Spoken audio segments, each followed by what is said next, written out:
کتاب آواز سے میں ہوں ابو عبداللہ اور آپ کے لیے لایا ہوں میرا جینا میرا مرنا کا چیپٹر نمبر 23 نماز جنازہ۔ مسلمان کا حق، فرض کفایہ۔ غسل، کفن اور دفن کی طرح مسلمان کی نماز جنازہ پڑھنا بھی فرض کفایہ ہے۔ علاقہ کے کچھ لوگ یہ ادا کر دیں تو فرض پورا ہو جاتا ہے، لیکن اگر کوئی بھی ادا نہ کرے تو سب گنہگار ہوں گے۔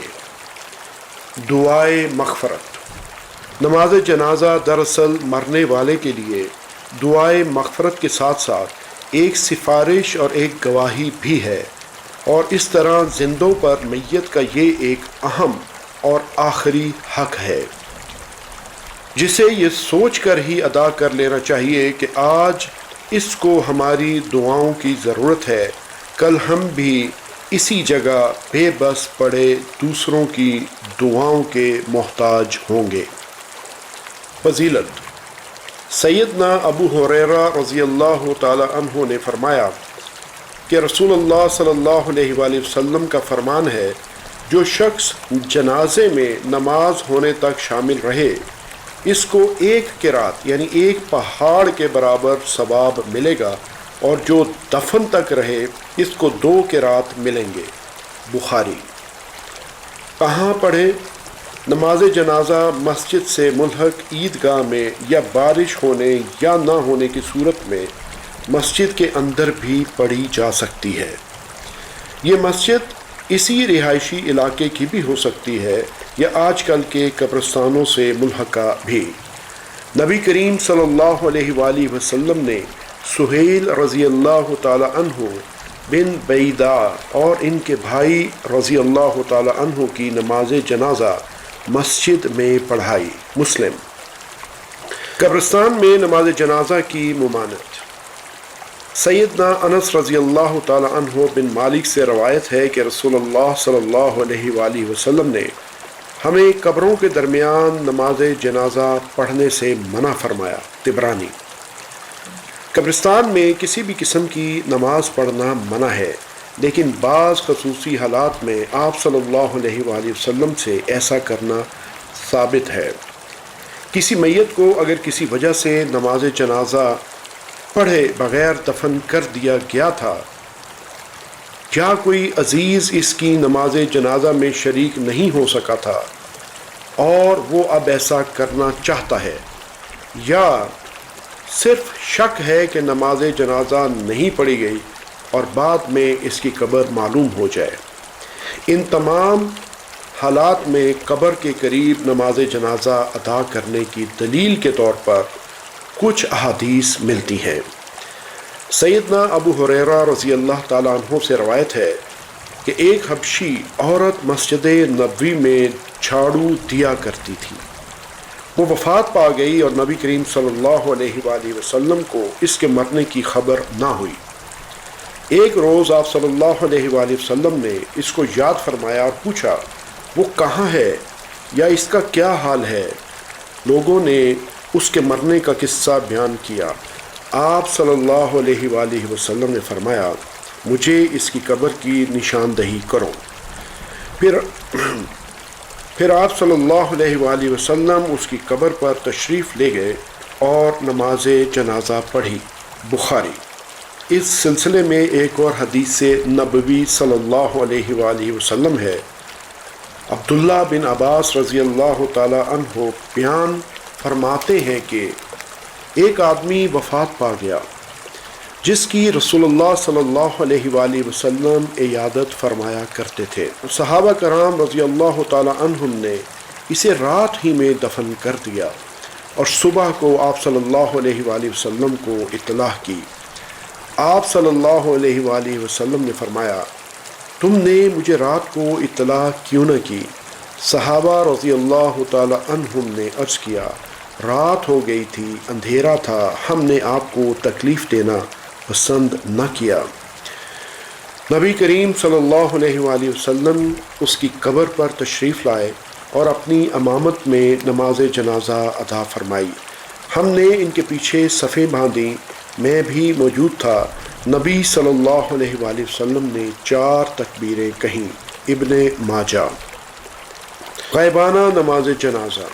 ایسا غیر مسلم علاقہ جہاں کوئی مسلمان وفات پا جائے اور اس کی نماز جنازہ ادا کرنے والا کوئی نہ ہو، اس صورت میں کسی اور اسلامی ریاست میں چند مسلمان اس کی غائبانہ نماز جنازہ ادا کر سکتے ہیں، جس طرح کہ رسول اللہ صلی اللہ علیہ وآلہ وسلم نے صحابہ کرام رضی اللہ تعالی عنہم کے ساتھ حبش کے بادشاہ نجاشی رضی اللہ تعالی عنہ کی غائبانہ نماز جنازہ پڑھائی۔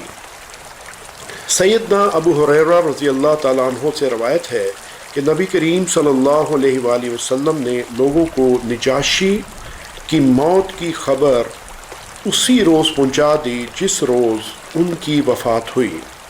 نبی کریم صلی اللہ علیہ وآلہ وسلم نے صحابہ کرام رضی اللہ تعالیٰ عنہم کے ساتھ جنازہ گاہ تشریف لے گئے، ان کی صف بنائی اور 4 تکبیریں کہہ کر نماز جنازہ پڑھائی۔ متفقن علیہ۔ نماز جنازہ سے اجتناب۔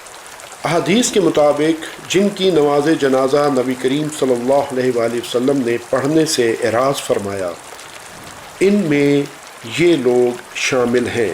نمبر 1، مقروض حتیٰ کہ اس کا قرض کوئی ادا کرتے۔ نمبر 2، خودکشی کرنے والا۔ نمبر 3، زانی حتیٰ کہ سچی توبہ کر کے اپنی جان اللہ کے قانون کے مطابق یعنی حد نافذ کرنے کے لیے پیش کر دے۔ قبیلہ جوہینہ کی ایک عورت رسول اللہ صلی اللہ علیہ وآلہ وسلم کی خدمت اقدس میں حاضر ہوئی جو کہ زنا کی وجہ سے حاملہ تھی۔ اس نے درخواست کی، یا رسول اللہ، مجھ سے ایسا قصور ہو گیا ہے جس کی وجہ سے مجھ پر حد لگتی ہے، لہٰذا آپ صلی اللہ علیہ وآلہ وسلم نافذ فرما دیں۔ آپ صلی اللہ علیہ وآلہ وسلم نے اس کے سرپرست رشتہ دار کو بلا کر فرمایا، اس کے ساتھ سلوک یعنی دیکھ بھال کرتے رہو، جب بچہ جن لے تو میرے پاس لے آنا۔ چنانچہ اس نے ایسا ہی کیا۔ رسول اللہ صلی اللہ علیہ وآلہ وسلم کے حکم پر اس کے کپڑے اچھی طرح باندھ دیے گئے اور اسے رجم کر دیا گیا۔ آپ صلی اللہ علیہ وآلہ وسلم نے اس کی نماز جنازہ ادا فرمائی۔ سیدنا عمر رضی اللہ تعالی عنہ نے دریافت کیا، آپ ایسی عورت کی بھی نماز جنازہ ادا کرتے ہیں جس نے زنا کیا ہو؟ آپ صلی اللہ علیہ وآلہ وسلم نے فرمایا، اس نے ایسی توبہ کی ہے کہ اگر 70 اہل مدینہ پر تقسیم کر دی جائے تو سب کو کفایت کر جائے۔ صرف اللہ کے خوف سے اپنی جان پیش کر دینے والی اس عورت سے بہتر کسی کی توبہ تم نے دیکھی ہے؟ مسلم۔ جابر بن عبداللہ رضی اللہ تعالی عنہ سے مروی ہے کہ قبیلہ اسلم سے ایک شخص معاذ اسلمی نبی محترم صلی اللہ علیہ وآلہ وسلم کی خدمت میں حاضر ہوا اور آپ صلی اللہ علیہ وآلہ وسلم کے سامنے زنا کا اعتراف کیا۔ آپ صلی اللہ علیہ وآلہ وسلم نے اس کی طرف سے اپنا رخ پھیر لیا۔ اس نے پھر زنا کا اعتراف کیا۔ آپ صلی اللہ علیہ وآلہ وسلم نے اپنا چہرہ مبارک اس سے پھیر لیا، حتیٰ کہ اس نے اپنے نفس کے خلاف 4 مرتبہ گواہی دی۔ اس کے بعد نبی کریم صلی اللہ علیہ وآلہ وسلم نے یہ دریافت فرمایا، کیا تم پاگل ہو؟ اس نے عرض کیا، نہیں۔ آپ صلی اللہ علیہ وآلہ وسلم نے دریافت فرمایا، کیا تمہاری شادی ہو چکی ہے؟ اس نے عرض کیا، جی ہاں۔ نبی کریم صلی اللہ علیہ وآلہ وسلم نے اسے رجم کیے جانے کا حکم فرمایا۔ جب اسے پتھروں سے تکلیف پہنچی تو وہ بھاگنے لگا، لیکن لوگوں نے اسے پکڑ لیا اور اسے پتھروں سے مارا، وہ فوت ہو گیا۔ نبی کریم صلی اللہ علیہ وآلہ وسلم نے اس کے متعلق اچھے خیالات کا اظہار فرمایا، لیکن اس کی نماز جنازہ نہ پڑھی۔ سنن نسائی۔ جو شخص مالی استطاعت رکھتے ہوئے بھی وارثوں کے لیے کچھ نہ چھوڑے عمران رضی اللہ تعالی عنہ بن حسین سے مروی ہے کہ ایک شخص نے فوت ہوتے وقت اپنے 6 غلاموں کو آزاد کر دیا اور ان کے علاوہ وارثوں کے لیے مزید قابل تقسیم اور کوئی مال نہ تھا۔ نبی کریم صلی اللہ علیہ وآلہ وسلم کو جب اس بات کا پتہ چلا تو وہ اس پر بہت ناراض ہوئے اور فرمایا، میرا ارادہ ہے میں اس کا نماز جنازہ نہ پڑھوں۔ پھر آپ صلی اللہ علیہ وآلہ وسلم نے اس کے غلاموں کو بلایا اور ان کے 3 حصے کیے، پھر ان کے درمیان کرہ ڈالا تو 2 غلاموں کو مرنے والے کی طرف سے بطور حصہ وصیت آزاد کر دیا اور 4 کو وارثوں کے لیے غلام ہی رہنے دیا۔ سنن نسائی۔ مال غنیمت یعنی سرکاری مال میں خیانت کرنے والا خواہ شہید ہو۔ زید رضی اللہ تعالی عنہ بن خالد سے مروی ہے کہ ایک شخص صحابی رسول صلی اللہ علیہ وآلہ وسلم خیبر کے دن وفات پا گیا۔ ساتھیوں نے رسول اللہ صلی اللہ علیہ وآلہ وسلم سے تذکرہ کیا۔ آپ صلی اللہ علیہ وآلہ وسلم نے فرمایا، اپنے ساتھی کی نماز جنازہ تم خود ہی ادا کر لو۔ اس فرمان سے صحابہ کرام رضی اللہ عنہم کے چہرے اتر گئے۔ آپ صلی اللہ علیہ وآلہ وسلم نے فرمایا، تمہارے ساتھی نے مال غنیمت میں بددیانتی کی ہے۔ جب ہم نے اس کے سامان کی تلاشی دی تو وہاں سے یہودی کا ایک موتی نکلا جس کی قیمت 2 درہم بھی نہ تھی۔ موطئ امام مالک۔ سنن ابی داؤد۔ اللہ کی راہ میں جان کی بازی لگا دینا اگرچہ بڑی سعادت کی بات ہے، مگر مال غنیمت کی چوری یا قرض وغیرہ کے معاملے میں شہادت کا رتبہ پانے والے کو بھی کوئی رعایت نہیں دی گئی۔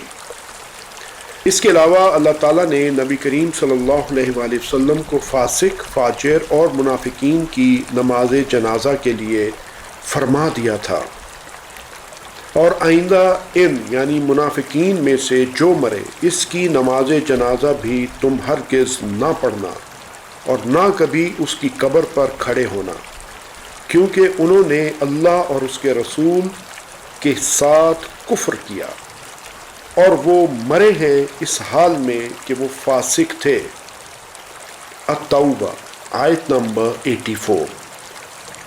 ابو قتادہ رضی اللہ تعالی عنہ بیان کرتے ہیں کہ جب رسول اللہ صلی اللہ علیہ وآلہ وسلم سے کسی کی نماز جنازہ ادا کرنے کی درخواست کی جاتی تو آپ صلی اللہ علیہ وآلہ وسلم اس کے بارے میں لوگوں کی بھی رائے دریافت فرما لیتے، اور اگر اس کے متعلق اچھی رائے نہ ہوتی تو اس کے اہل خانہ سے فرماتے تم خود ہی اس کی نماز جنازہ پڑھ لو، اور آپ صلی اللہ علیہ وآلہ وسلم نماز جنازہ ادا نہ فرماتے۔ مسند احمد۔ خلاصہ: ایسے مسلمان جو بظاہر کھلم کھلا حرام کاموں اور کبیرہ گناہوں میں ملوث نظر آتے ہیں اور نماز، روزہ اور دیگر فرائض بھی چھوڑے بیٹھے ہوں، ان کی نماز جنازہ میں علماء، مشائخ اور متقی پرہیزگار لوگوں کو شریک نہیں ہونا چاہیے، تاکہ بطور تنبیہ اور سرزنش دوسروں کو نصیحت رہے۔ اس چیپٹر میں اتنا ہی۔ جلد ملتے ہیں میرا جینا میرا مرنا کے اگلے چیپٹر میں، جو کہ طریقہ نماز جنازہ کے بارے میں ہے۔ کتاب آواز سے ابو عبداللہ کو اجازت دیجیے۔ اپنا بہت خیال رکھیے گا۔ اللہ حافظ۔